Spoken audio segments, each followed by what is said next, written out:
आप सभी रतन टाटा को जानते ही होंगे।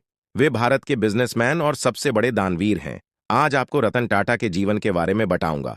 उससे पहले आप वीडियो को लाइक और चैनल को सब्सक्राइब कर लो। रतन टाटा का जन्म 28 दिसंबर 1937 को नवल टाटा और सोनू टाटा के घर हुआ था।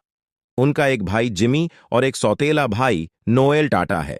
जब रतन टाटा 10 साल के थे, तब उनके माता पिता अलग हो गए। दोनों भाइयों का पालन पोषण उनकी दादी नवाज बाई टाटा ने किया।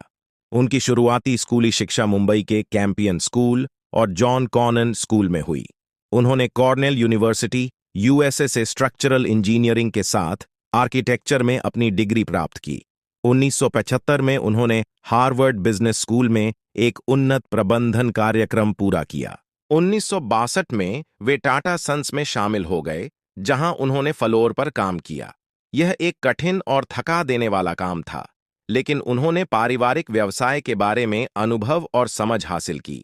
1971 में उन्हें Nelco national radio and electronics company limited का प्रभारी निदेशक बनाया गया। कंपनी वित्तीय संकट के दौर से गुजर रही थी।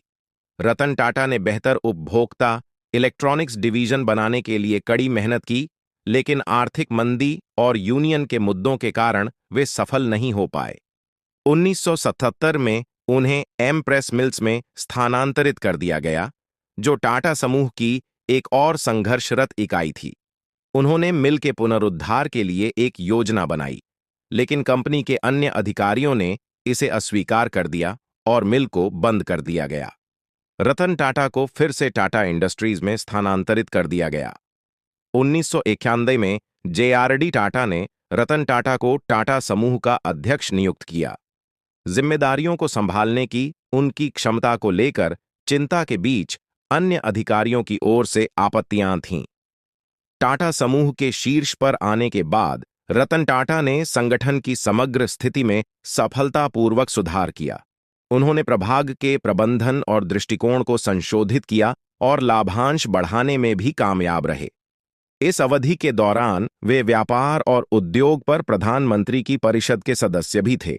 वे एशिया प्रशांत नीति के लिए रैंड के सलाहकार बोर्ड में थे।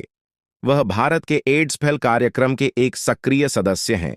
वह मित्सुबिशी कॉरपोरेशन के अंतर्राष्ट्रीय सलाहकार board, JP Morgan Chase, बूज Elon Hamilton और अमेरिकन इंटरनेशनल ग्रुप के सदस्य भी हैं।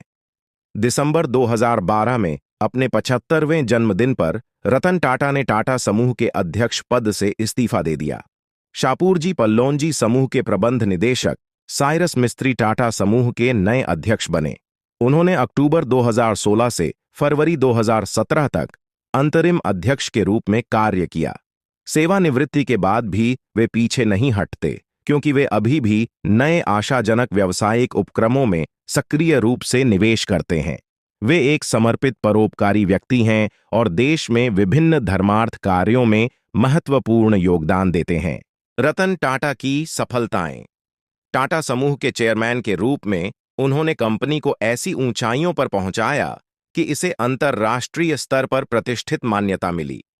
कंपनी ने बड़ी वित्तीय सफलता हासिल की और टाटा समूह न्यूयॉर्क स्टॉक एक्सचेंज तक पहुंच गया। उनके नेतृत्व में टाटा समूह कोरस, जगुआर लैंड रोवर और टेटली जैसी कंपनियों के अधिग्रहण के साथ एक वैश्विक ब्रांड बन गया।